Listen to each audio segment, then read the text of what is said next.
नमस्ते दोस्तों, स्वागत है आपका सनातनी स्वराज्य सेना में। दोस्तों, आज हम बात करने वाले हैं हमारे भारत के intangible cultural heritage of humanity के साइट्स के बारे में, जो हमको यहाँ पर अप्रूवल मिलता है यूएनएससीओ वर्ल्ड हेरिटेज ऑर्गेनाइजेशन की तरफ से। तो इस लिस्ट में भारत के पास में टोटल 14 है फ़िलहाल में, इंक्लूडिंग जो करंट रिप्रेजेंटेटिव हमको मिले हैं उसमें से एक। तो हम लोग ज़्यादा डिटेल में जाएंगे नहीं। What we will do is कि हम लोग उन 14 साइट्स कौन से हैं और कौन से ईयर में मिले हैं उन चीज़ों के बारे में बात करेंगे। बाकी की तो चीज़ें आपको पता ही है।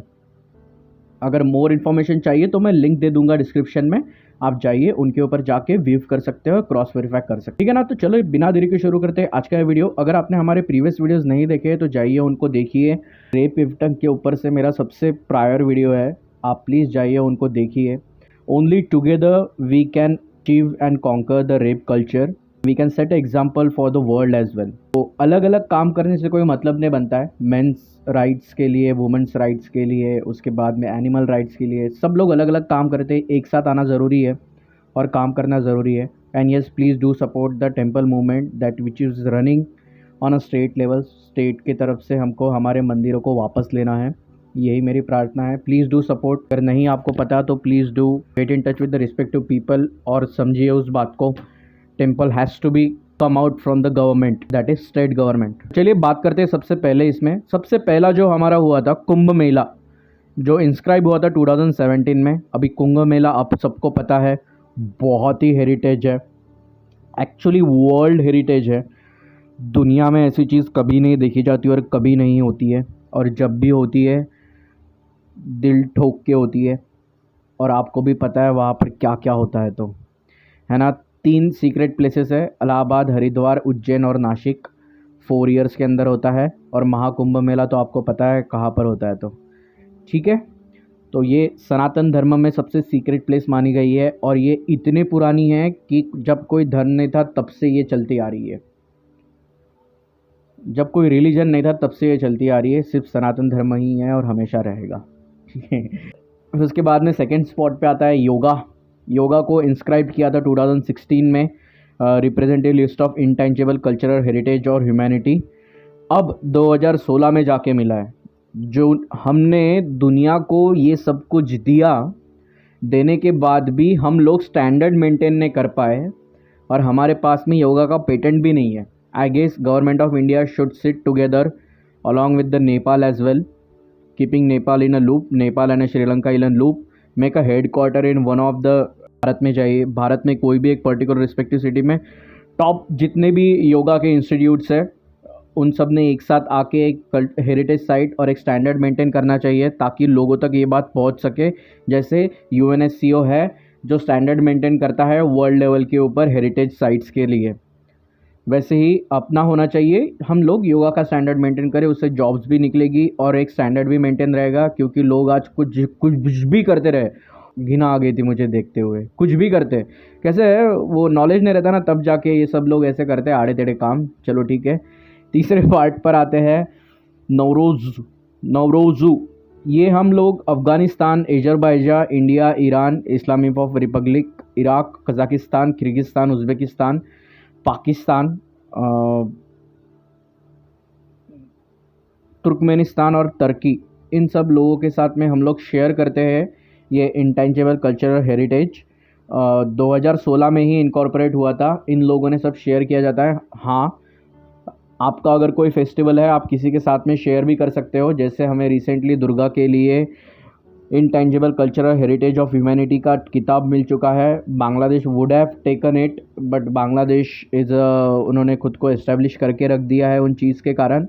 और जो रिसेंटली माइनॉरिटीज़ के ऊपर वहाँ पे जो अत्याचार हो रहे हैं वो कवर अप करने के लिए उन्होंने अगर एक स्टेप ले लेते थे तो it would have been much better. उनको वर्ल्ड स्टेज के ऊपर बहुत सराहना भी मिलती थी, but they didn't do it, whatever to XYZ reason, and hence it is not a cultural heritage. Let's keep it aside, it's only India. So now moving ahead to the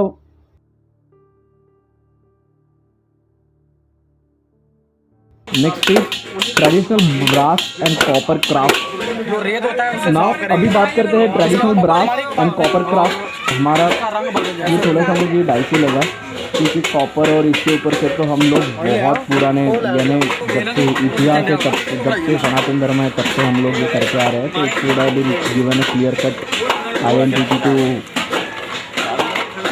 Bharat में। कुछ पंजाब को दे के रखा हुआ है, नीचे भी बहुत सी है।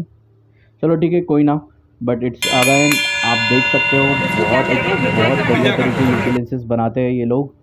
अमेजिंग क्राफ्ट्समैनशिप रिप्रेजेंट करते हैं और बहुत ही बढ़िया तरीके से काम करते हैं। फिर नेक्स्ट लाइनअप में आता है Sankirtana ritual singing and drumming and dancing of Manipur. ये जो डांस थिएटर है ना, ये मुझे सबसे कॉमन कहाँ पे लगता है पता है क्या? जो महाराष्ट्र में पालकी वगैरह फेस्टिवल्स होते हैं ना, उसके साथ में अगर आप देखोगे ना तो ये दोनों सेम टू सेम लगते हैं। बहुत सिमिलैरिटी है एक्चुअली। थ्रू आउट ऊपर से नीचे तक हर जगह पे सिमिलैरिटी है। एट द एंड सनातन धर्म ही है तो क्या ही बोले, but again cultural heritage intangible of Bharat. फिर उसके बाद में Buddhist chanting of Ladakh, specific to Ladakh, Himalayan Ladakh region, Jammu Kashmir and India. ठीक है ना। यहाँ पर बुद्धिस्ट चैंटिंग जो है वो बुद्धिस्ट टेक्स्ट जो है वो बहुत सीक्रेट है और ये इनटेंजिबल कल्चरल हेरिटेज है ह्यूमैनिटी का। लद्दाख, इंडिया और तिब्बत, ये दोनों शेयर करते हैं इस पर्टिकुलर कल्चरल हेरिटेज को। शायद तिब्बत का नाम है नहीं क्योंकि रिप्रेजेंट होता नहीं है, बट स्टिल अगर आपको पता होगा कि यस तिब्बत और इंडिया इन दोनों को शेयर करते हैं और शेयर करते रहेंगे। 2012 में अपने को इसका अप्रूवल मिला था। फिर उसके बाद में आगे जाते हैं दुर्गा पूजा कोलकाता के लिए। ये 2021 में अपने को इसका अप्रूवल मिला हुआ है। कौन नहीं जानता है कोलकाता के दुर्गा फेस्टिवल को?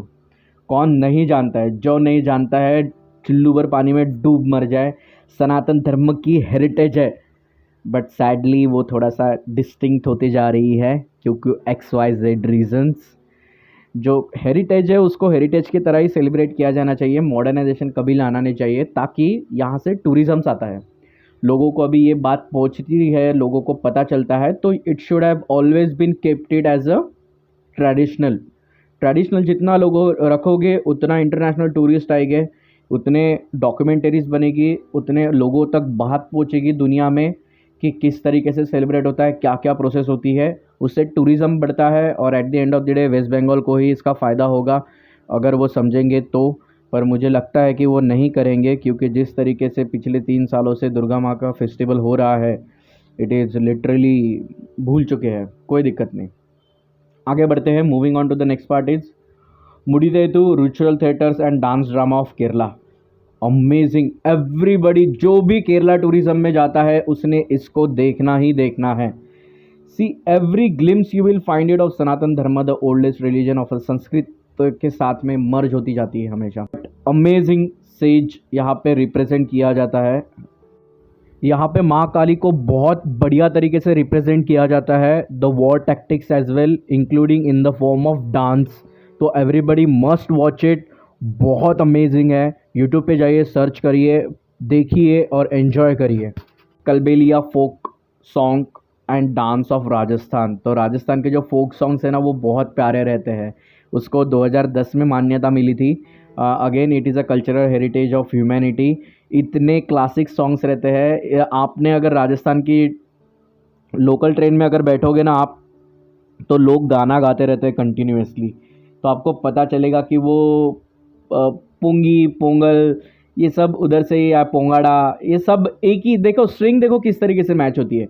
हमारे महाराष्ट्र में आओगे तो पोंगाड़ा कहा जाता है, फिर पोंगी राजस्थान में जाओगे तो फिर पोंगल, इधर के साइड में जाओगे तो नीचे के साइड में जाओगे तो ऐसे नेम चेंज होते जाते हैं, बट सिस्टम एक ही है।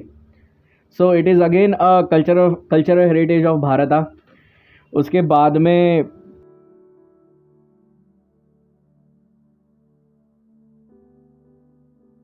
चौवा डांस, ये ट्रेडिशनल डांस है जहाँ पे सॉर्ड्स और भाले के साथ में खेला जाता है। अगेन इसके ग्लिम्स अपने को गुजरात का जो दांडिया है उसके अंदर मिलेंगे। It is completely, dandiya is nothing but जो पुराने ज़माने में जो डांस की प्रैक्टिस, जो वॉर स्टाइल होती थी, प्रैक्टिस की, वही उसके डांस फॉर्म, उसके डांस के आप स्टेप्स देखिएगा ना तो आपको पता चल जाएगी अगर आप इसको देखोगे तो। चौवानु डांस, चाऊ डांस, ये कल्चरल हेरिटेज है भारत का अगेन। फिर इसके बाद में Ramanand ritual festival and theatres of Himalaya, ये आपको हिमालयन की, अगर आप शादी में जाओगे ना हिमालयन साइड में, आपको ये चीज़ें बहुत देखने को मिलेगी। बहुत अमेजिंग है, यूनिक है। And same again the same thing, आप ऊपर से नीचे तक देख लोगे ना तो सिर्फ सेम सिंक्रो में है, सेम कपड़े हैं, सेम चीज़ें हैं, सब कुछ सेम है, सिर्फ थोड़ी सी भाषा में डिफ्रेंशिएट हो जाता है, बाकी everything is the same. But another amazing example. फिर उसके बाद में Ramlila, a traditional performance. I wish Ramlila को इंडोनेशिया भी ये करता था, अपने साथ में शेयर करता था, it would have been much greater part, but sadly ये किया नहीं उन्होंने। उनका नेशनल है, उन्होंने इनडायरेक्टली तो रिप्रेजेंट करते हैं रामलीला रामायणा कम्प्लीटली। फिर उसके बाद में वैदिक चैंटिंग। वैदिक चैंटिंग इज अ संस्कृत की जो वैदिक चैंटिंग है वो ओल्डेस्ट यहाँ पर उन्होंने थोड़े से बायस रिव्यूज़ भी डाले हैं। There are no Dravidian and Aryan theory, कोई संस्कृत अपार हमारे कोई भी एंशंट स्क्रिप्चर्स है वहाँ पे कभी भी ऐसी चीज़ों का नाम नहीं लिया गया हुआ है। I hope you all know the Arya means Arya purush, what does it mean exactly, the Arya word means to you, and Dravidians, the Dravida word, what does exactly mean by you, the Dravida, drav, आपको समझ में आ रहा है कैसे आया है तो ये word. So it's all myth but still this people have put it over there. हमारे गॉड्स ने कभी हमारे साथ में डिस्क्रिमिनेट नहीं किया तो हम कैसे डिस्क्रिमिनेट कर सकते हैं इन चीज़ों से। That's all together different part. So let's continue on to the same thing. Inscribe हुआ था 2008 में। ट्रेडिशनल वैदिक चैंटिंग ये बहुत ही पायोनियर है, सीक्रेट है। लोग बोलते हैं कि वैदिक चैंटिंग से हमारा मस्तिष्क जो है वो नॉन स्टॉप इंक्रीज़ होती है, उसकी IQ लेवल भी। तो I guess it is true. They have also set the same thing. UNESCO heritage site में जाने के बाद में आपको पता चल जाएगा। फिर कुटियाम संस्कृत थिएटर, ये जो है इंस्क्राइब हुआ था 2008 में। Another intangible heritage of humanity, originally proclaim in 2001। इतने ही है भारत के, इसके अलावा और नहीं है। भारत जैसे देश में इतनी डाइवर्सिटी है और इतनी यूनिटी है, ये सब कुछ होने के बाद में भी सिर्फ 14 है, ये बहुत दुखद बात है। वेयर एज भारत के पास में कम से कम 60 से 80 होने चाहिए थे, कम से कम। A country like China who has only a one party system and one cultural part, they still possess more than 40+ sites। तो ये हमको कहीं ना कहीं सोचना पड़ेगा। आपको ये चीज़ें बहुत टूरिज़्म में हेल्प आउट होती है। अगर आपको ये चीज़ समझ में आती थी तो मुझे ये चीज़ बताने की ज़रूरत नहीं गिरती थी। आई एम श्योर कि गवर्नमेंट ऑफ इंडिया इस चीज़ के ऊपर काम कर रही है, उनका रिज़ल्ट दिख रहा है। 2014 के बाद में स्पीड बहुत बढ़ चुकी है, which is a good thing. उसके बाद में उन्होंने जिस तरीके से आगे चीज़ें बताई है, जिस तरीके से आगे उन्होंने काम किया हुआ है, आई एम श्योर वो करते रहेंगे। प्रीवियस गवर्नमेंट भी बहुत अच्छा काम किया हुआ है। Let's hope for the best. Eight the end of the day हमारे कल्चर, हमारी चीज़ें दुनिया के सामने प्रस्तुत होने का यही एक मार्ग है, एकमात्र। इसके लिए हमको उसको सिक्योर करके रखना बहुत ज़रूरी है ताकि लोगों को पता चल सके। एक स्टेप मॉडर्नाइजेशन में और एक स्टेप वैदिक कल्चर में, ऐसा ही हमारा कल्चर होना चाहिए और होना चाहिए ही चाहिए। अगर ऐसा नहीं रहेगा तो it will be very bad. मिलते हैं दोस्तों, रखता हूँ इतना ही आज के वीडियो में। मिलते हैं अगले वीडियो में, तब तक के लिए जय हिंद, वंदे मातरम, जय भारत, जय भारती, हर हर महादेव।